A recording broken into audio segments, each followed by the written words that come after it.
নমস্কার, আমি অপু। অপুর সংসারে সকলকে জানাই স্বাগত। কেমন আছো সকলে?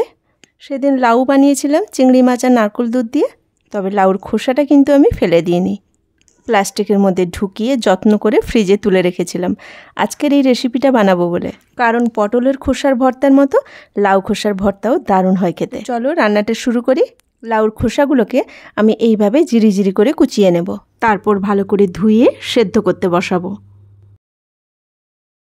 সাথে দিলাম ৬-৭টা রসুনের কোয়া, একটা মাঝারি সাইজের পেঁয়াজ কুচি করে দিয়েছি, আর একটা কাঁচা লঙ্কা দিয়েছি, আর 1/2 চামচ লবণ। ঝালটা তোমরা আন্দাজ মতো দেবে।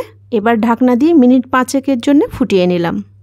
দেখো 5 মিনিট পরে আমি ঢাকনা খুললাম। খোসাগুলো সব সেদ্ধ হয়ে গেছে। এবার এগুলোকে আমি মিক্সিতে দেব। সেদ্ধ লাউর খোসার সাথে মিক্সিতে আমি কিছুটা নারকেল দেবো। তার জন্য নারকেলগুলোকে এইভাবে কুচি কুচি করে দিলাম।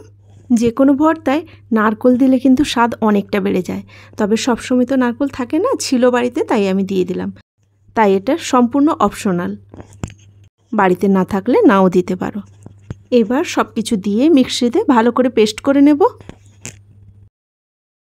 কড়াইতে দিয়ে দিলাম খানিকটা সর্ষের তেল, তার মধ্যে একটা শুকনো লঙ্কা এইভাবে কুচি কুচি করে দিয়েছি, আর দিয়ে দিলাম কালো জিরে,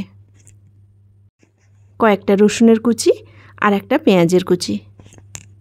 মশলাগুলো একসাথে ভালো করে ভাজা হয়ে গেলে দেখবে খুব সুন্দর একটা স্মেল বেরোবে।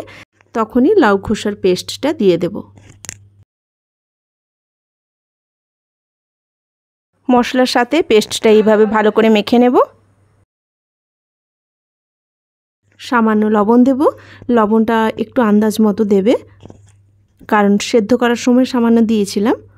লো ফ্লেমে রেখে কিছুক্ষণ নাড়ানাড়ি করলেই জলাভাবটা কেটে যাবে, আর এরমই একটা শুকনো ভাব চলে আসবে। সবশেষে একটু কাঁচা সর্ষের তেল দিয়ে দিলে রেডি। গরম ভাতে দুর্দান্ত লাগে খেতে। বাড়িতে লাউ এলে অবশ্যই একবার এইভাবে লাউ খোসার ভর্তা বানিয়ে খেও। কথা দিলাম মন ভরে যাবে। তোমাদের কেমন লাগলো রেসিপিটা অবশ্যই কমেন্ট করে জানিও। ভালো লাগলে একটা লাইক দিও আমার জন্যে। সকলে ভালো থাকবে, সুস্থ থাকবে।